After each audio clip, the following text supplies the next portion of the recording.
നമസ്കാരം. പൊതുജനം കരുതിയല്ല സാർ എന്ന ജനകീയ പരിപാടിയിലേക്ക്, ജനകീയ വാർത്താ മണിക്കൂറിലേക്ക് പ്രിയപ്പെട്ട പ്രേക്ഷകർക്ക് സ്വാഗതം. പൊതുജനങ്ങൾ നേരിടുന്ന പ്രശ്നങ്ങളും പ്രതിസന്ധികളും പ്രേക്ഷകരിലേക്ക് എത്തിക്കാനും അതിന് അധികൃതരുടെ ഭാഗത്ത് നിന്ന് ഇടപെടൽ ഉറപ്പാക്കാനും വേണ്ടിയൊക്കെയാണ് ഈ പരിപാടി എന്നുള്ള കാര്യം പ്രേക്ഷകർക്കറിയാം.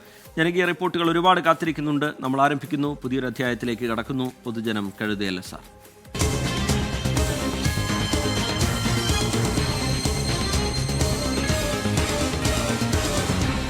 പൊതുജനം കഴുതയല്ല സാർ.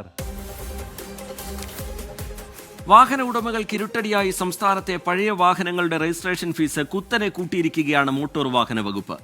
20 വർഷത്തിനുമേൽ പഴക്കമുള്ള വാഹനങ്ങളുടെ റീ രജിസ്ട്രേഷൻ ഫീസാണ് കുത്തനെ ഉയർത്തിയത്. ചെറുവാഹനങ്ങളുടെ രജിസ്ട്രേഷൻ പുതുക്കാനടക്കം ഇതോടെ ഭീമമായ തുകയാണ് ചിലവഴിക്കേണ്ടി വരിക. ഇരുചക്ര വാഹനങ്ങളുടെ റീ രജിസ്ട്രേഷൻ ഫീസ് 500 രൂപയിൽ നിന്ന് 2000 രൂപയായും 4 ചക്ര വാഹനങ്ങളുടേത് 800 രൂപയിൽ നിന്ന് 10,000-വുമായാണ് വർദ്ധിപ്പിച്ചിരിക്കുന്നത്. ഓട്ടോ തൊഴിലാളികൾക്കും വൻ ഇരുട്ടടിയാണ് പുതിയ തീരുമാനം. 800-ൽ നിന്ന് 5000 രൂപയാക്കിയാണ് റീ രജിസ്ട്രേഷൻ ഫീസ് ഉയർത്തിയത്.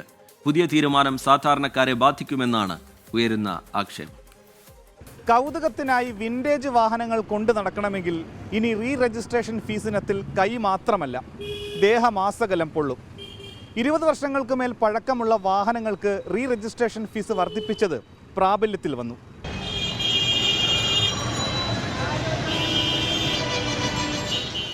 കേന്ദ്ര വിജ്ഞാപന പ്രകാരം ഓഗസ്റ്റ് 21 മുതൽ വർധന പ്രാബല്യത്തിൽ വരുത്തിയ പുതുക്കിയ വാഹന സോഫ്റ്റ്വെയർ സജ്ജമായി. ഇരട്ടിയാക്കിയ രജിസ്ട്രേഷൻ ഫീസും റോഡ് നികുതിയും ഹരിത നികുതിയും ടെസ്റ്റിംഗ് ഫീസും കൂട്ടുമ്പോൾ വാഹന ഉടമകൾക്ക് ഭീമമായ തുക ചെലവ് വരും. അറ്റകുറ്റപ്പണിക്കും പെയിന്റിങ്ങിനും ചിലവിടേണ്ട തുക കൂടി കണക്കാക്കുമ്പോൾ വാഹനത്തിന്റെ വിപണി മൂല്യത്തെക്കാൾ ചെലവ് വരും. പഴയ വാഹനങ്ങൾ കൊണ്ടുള്ള മലിനീകരണവും നിരത്തുകളിലെ തിരക്കും വാഹനപ്പെരുപ്പവും ഒഴിവാക്കാൻ പഴയ വാഹനങ്ങൾ ആളുകൾ ഉപേക്ഷിക്കാൻ തയ്യാറാകുമെന്നതാണ് സർക്കാരിന്റെ കാഴ്ചപ്പാട്. എന്നാൽ പുതിയ തീരുമാനം സാധാരണക്കാരെ ബാധിക്കുമെന്നാണ് വിലയിരുത്തൽ. അത് സെൻട്രൽ ഗവൺമെൻറ്റാണ് ഈ റൂൾ കൊണ്ടുവന്നെങ്കിലും ഈ ഖജനാവ് നിറയാൻ പോകുന്ന സ്റ്റേറ്റ് ഗവൺമെൻറ്റിൻ്റെയാണ്. അവർക്ക് ലോട്ടറി അടിച്ച പോലാണ് ഈ സംഗതി. സാധാരണക്കാരൻ ഒരു ചെറിയ കാർ എടുക്കുന്നവന് അവൻ ചിലപ്പം പൈസ ഇല്ലാത്തവൻ ചിലപ്പം 20 വർഷം പഴക്കമുള്ള കാറായിരിക്കും എടുക്കുന്നത്. അവനത് വലിയ ഇരുട്ടടിയാണ് ഈ സംഭവം. സാധാരണക്കാർക്ക് ഒരിക്കലും അഫോർഡ് ചെയ്യാൻ പറ്റുന്നൊരു കാര്യമല്ല. ഗവൺമെൻറ് റീതിങ്ക് ചെയ്യണമെന്നാണ് പറഞ്ഞത്. സ്റ്റേറ്റ് ഗവൺമെൻറ്റിന് അത് ചെയ്യാൻ പറ്റും എന്തെങ്കിലുമൊക്കെ. ഓട്ടോറിക്ഷ തൊഴിലാളികൾ, പിന്നെ ഈ 2 വീലർ ഓഫീസിൽ പോകുന്ന ചെറിയ പ്രൈവറ്റ് ഓഫീസിൽ വർക്ക് ചെയ്യുന്ന ജീവനക്കാർ, അവർക്ക് ചെറിയ നിസ്സാര ശമ്പളങ്ങളേ ഉള്ളൂ. അതുപോലെ പ്രൈവറ്റ് സ്കൂൾ ടീച്ചേഴ്സ് അല്ലെങ്കിൽ അതുപോലെ അധ്യാപകർ, അവർക്ക് ചെറിയ ശമ്പളക്കാരാണ്. അവർക്ക് ഈ കൊണ്ടുപോകുമ്പോൾ അടുത്ത ടെസ്റ്റിന് റിന്യൂവലിന് പോകുമ്പോൾ അവർക്ക് ഭീമമായ ഒരു ഭാരമാണ് ഗവൺമെൻറ് അടിച്ചേൽപ്പിക്കുന്നത്. കഴിഞ്ഞ ബജറ്റിൽ പഴയ വാഹനങ്ങളുടെ റോഡ് നികുതി സംസ്ഥാന സർക്കാർ ഇരട്ടിയാക്കിയിരുന്നു.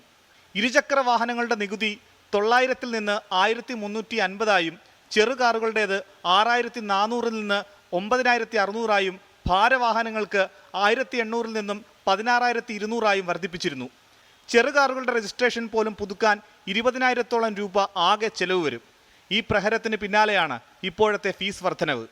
കേന്ദ്ര സർക്കാരാണ് നിരക്ക് വർദ്ധിപ്പിച്ചതെങ്കിലും നേട്ടം സംസ്ഥാന സർക്കാരിന് കൂടിയാണ്. ആ പണം സംസ്ഥാന ഖജനാവിലേക്കെത്തും.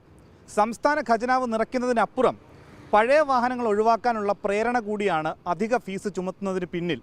എന്നാൽ ഉപജീവന മാർഗമായി പോലും പഴയ വാഹനങ്ങൾ കൊണ്ടു നടക്കുന്ന ഒട്ടേറെ സാധാരണക്കാരുണ്ട്. അവരെ കൂടി പരിഗണിക്കണം. തിരുവനന്തപുരത്ത് നിന്നും മനീഷ് മഹിബാൽ, 24. പൊതുജനം കഴുതയല്ല സാർ. ഇനി ഇപ്പോൾ പുറത്തു വരുന്നൊരു വാർത്തയിലേക്കാണ്. മലപ്പുറത്ത് വനിതാ പഞ്ചായത്ത് അംഗത്തിന് നേരെ ചെങ്കൽ ക്വാറി മാഫിയയുടെ ആക്രമണം. കൂട്ടിലങ്ങാടി പഞ്ചായത്ത് അംഗം ദിൽഷ ഷഫീഖിന് നേരെയാണ് ആക്രമണമുണ്ടായത്. അനധികൃതമായി ചെങ്കൽ കടത്തുന്നത് തടഞ്ഞതാണ് ആക്രമണത്തിന് കാരണം. ആദ്യം ആ ദൃശ്യങ്ങൾ കാണാം.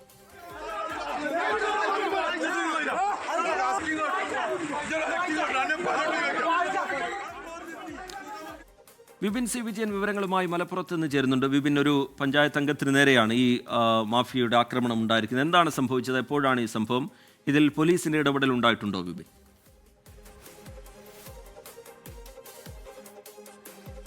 കൂട്ടിലങ്ങാടിയിൽ ഒരു മാസത്തോളമായി ഒരു ചെങ്കൽ കോറി പ്രവർത്തിക്കുന്നുണ്ട്. ഇത് അനധികൃതം എന്നുള്ളത് ഇവിടുത്തെ ഇപ്പോൾ പഞ്ചായത്ത് തന്നെ പറയുകയാണ്. പഞ്ചായത്ത് അംഗത്തിന്റെ മുന്നിൽ വച്ചുകൊണ്ടാണ് ഇന്ന് ഒരു പ്രതിഷേധം ഇവിടെ നടന്നത്.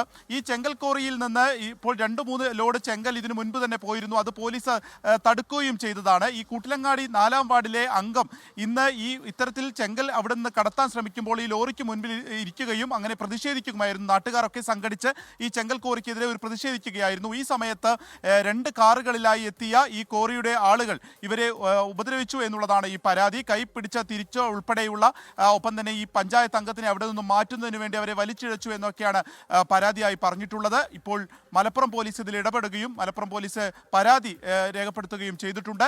ഒപ്പം തന്നെ ഇവർ ആശുപത്രിയിൽ ഇപ്പോൾ മഞ്ചേരി മെഡിക്കൽ കോളേജ് ആശുപത്രിയിൽ ചികിത്സ തേടുകയും ചെയ്തിരിക്കുകയാണ് ദിൽഷ ഷഫീഖ്. ഈ ചെങ്കൽ കോറിക്കെതിരെ അത് അടച്ചുപൂട്ടണം എന്നുള്ള ആവശ്യമാണ് ഇപ്പോൾ പഞ്ചായത്ത് അംഗം ഉൾപ്പെടെ മുന്നോട്ട് വയ്ക്കുന്നത്. അതിന് ഇന്നിപ്പോൾ അവർ ചെങ്കൽ കൊണ്ടുവരുമ്പോൾ തടഞ്ഞതിന്റെ ദൃശ്യങ്ങളാണ് നമ്മൾ ഈ കണ്ടത്. അവിടെ ഒരു വലിയ ബഹളം തന്നെ ഉണ്ടായി ആ സമയത്ത് ഉണ്ടായിരുന്നു എന്നുള്ളതിന്റെ നേർസാക്ഷ്യമാണ് ഈ ദൃശ്യങ്ങൾ. റിജിത്ത്. ശരി, വിപിൻ സി വിജയൻ വിശദാംശങ്ങൾ പങ്കുവയ്ക്കുകയായിരുന്നു. കേരളത്തിലെ തന്നെ ഏറ്റവും പ്രധാനപ്പെട്ട റോഡുകളിലൊന്നാണ് MC റോഡ്. ദിനം പ്രതി ആയിരക്കണക്കിന് വാഹനങ്ങൾ കടന്നുപോകുന്ന ഇടം, ആളുകൾ സഞ്ചരിക്കുന്ന ഇടം. ഈ പാത മൂവാറ്റുപുഴ നഗരത്തിൽ തകർന്നു കിടക്കാൻ തുടങ്ങിയിട്ട് മാസങ്ങൾ കഴിഞ്ഞിരിക്കുന്നു. നഗര സൗന്ദര്യവൽക്കരണം എന്ന് പറഞ്ഞ് നീണ്ടുപോകുന്ന റോഡ് പണി നാട്ടുകാർക്ക് മാത്രമല്ല, ഇതുവഴി കടന്നുപോകുന്ന യാത്രക്കാർക്കും വലിയൊരു പൊതുശല്യമായി മാറിയിരിക്കുകയാണ്. പിന്നെ നഗരം സൗന്ദര്യം വൽക്കരിക്കുന്നതും ഭയങ്കര കാര്യമായിട്ടല്ലേ. അല്ല ചേട്ടൻ ആലോചിച്ച് നോക്കി, മഴക്കാലത്ത് ആരെങ്കിലും റോഡ് പൊളിച്ചിടുവോ? അത് ഇത്രയും വലിയ ടൗൺ MC റോഡാണ് ഈ പൊളിച്ചു വെച്ചേക്കണത്.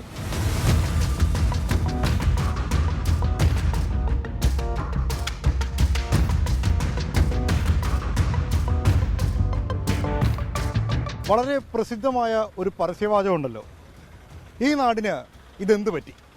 ചിലയിടത്ത് പൊടി, ചിലയിടത്ത് കുഴി. എത്ര നാൾ ഇത് സഹിക്കണം? എന്താ ആരുമൊന്നും പ്രതികരിക്കാത്തത്? ഇത് സത്യത്തിൽ ഇപ്പോൾ ചേരുന്നത് മൂവാറ്റുപുഴയ്ക്കാണ്. കാരണം ഈ റോഡ് ഇങ്ങനെ കിടക്കാൻ തുടങ്ങിയിട്ട് കാലം കുറേയായി. നാട്ടുകാർ ഇത് സഹിക്കാൻ തുടങ്ങിയിട്ട് അതിലേറെ കാലമായി. പ്രതികരിക്കാവുന്നിടത്തെല്ലാം അവർ പ്രതികരിച്ചിട്ടുണ്ട്, പക്ഷേ പ്രയോജനമൊന്നും ഉണ്ടായിട്ടില്ല. ഇനിയും ഇത് എത്ര നാൾ സഹിക്കണം? അതാണ് ചോദ്യം.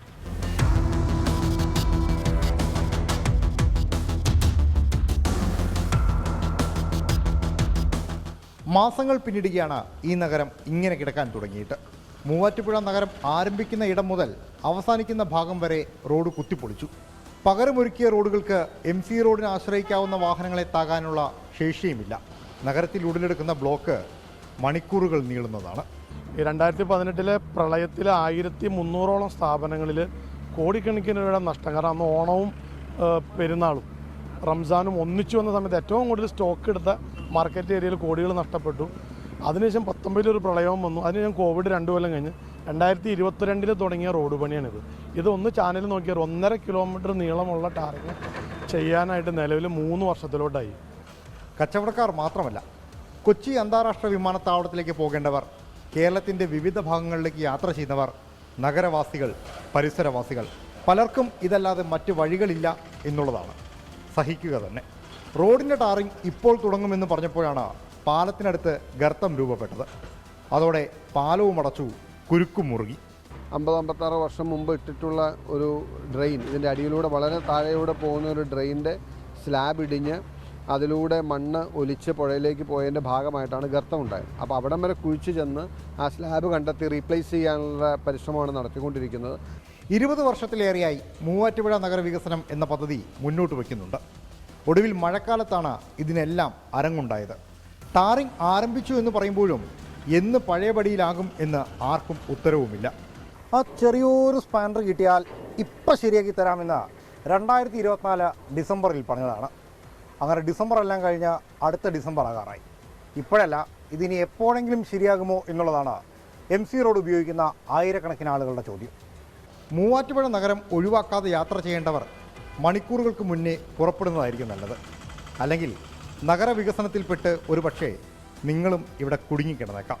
എന്തായാലും ഈ ഓണക്കാലത്ത് ഒരു ഓഫ് റോഡ് യാത്രാനുഭവം സമ്മാനിക്കുകയാണ് സർക്കാർ. അതും MC റോഡ് വഴി പോകുന്ന യാത്രക്കാർക്ക് മാത്രം. വരുവിൻ, ആസ്വദിക്കുവിൻ, ആനന്ദിക്കുവിൻ. ക്യാമറമാൻ നിഖിൽ നിളയ്ക്കൊപ്പം ലാൽകൃഷ്ണൻ, 24 ഇടുക്കി.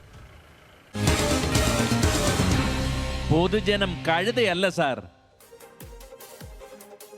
ഇനി ചെറിയൊരു ഇടവേളയിലേക്ക് പോകേണ്ട സമയമാണ്. ഇടവേളയിലേക്ക് പോകുന്നതിന് മുമ്പ് ഏറ്റവും ഒടുവിലായി പുറത്തു വരുന്ന 2 വിവരങ്ങൾ കൂടി പ്രേക്ഷകരെ അറിയിക്കാം. അത് ഒന്ന്, കേരള ക്രിക്കറ്റ് ലീഗ്, അതിൽ കൊല്ലം സെയിലേഴ്സ് 2ാം ജയം സ്വന്തമാക്കിയിരിക്കുന്നു. തൃശൂർ ടൈറ്റൻസിനെ 8 വിക്കറ്റിന് തോൽപ്പിച്ചിരിക്കുന്നു എന്നുള്ളതാണ്. മറ്റൊന്ന്, രാഹുൽ മാങ്കൂട്ടത്തിനെതിരെ പ്രതിഷേധം ശക്തമാവുന്നതിനിടെ സെക്രട്ടേറിയറ്റിന് മുന്നിൽ പ്രതിഷേധിക്കുന്നു ജനാധിപത്യ മഹിളാ അസോസിയേഷൻ. രാഹുൽ MLA സ്ഥാനം രാജിവെക്കണം എന്നാവശ്യപ്പെട്ടുകൊണ്ടാണ് പ്രതിഷേധം നടക്കുന്നത്. ഇടവേളയ്ക്ക് ശേഷം നമ്മൾ തിരികെ എത്തും. Short break. പൊതുജനം കരുതിയല്ല സാർ എന്ന പരിപാടിയിലേക്ക് വീണ്ടും. മലപ്പുറം കൊണ്ടോട്ടി അന്തിയൂർക്കുന്നിൽ മാലിന്യ പ്രശ്നത്തിൽ വലിയൊരു ജനകീയ സമരം നടക്കുന്നുണ്ട്. പാറമടയിൽ തള്ളിയ മാലിന്യം നീക്കം ചെയ്യണമെന്നാവശ്യപ്പെട്ടുകൊണ്ട് പ്രദേശവാസികൾ 3 ആഴ്ചയായി അവിടെ സമരത്തിലാണ്. ടൺ കണക്കിന് ആശുപത്രി മാലിന്യം അടക്കമുള്ളവയാണ് ഇവിടെ തള്ളിയത്. പ്രതികളെ പിടിച്ചു. ഈ കൊണ്ടിട്ട ടൺ കണക്കിന് മാലിന്യം ആര് നീക്കം ചെയ്യും, എന്ന് നീക്കം ചെയ്യും? ഈ ചോദ്യം ചോദിച്ചാണ് 3 ആഴ്ചയായി സാധാരണ ജനങ്ങൾ ഇവിടെ സമരം ചെയ്യുന്നത്.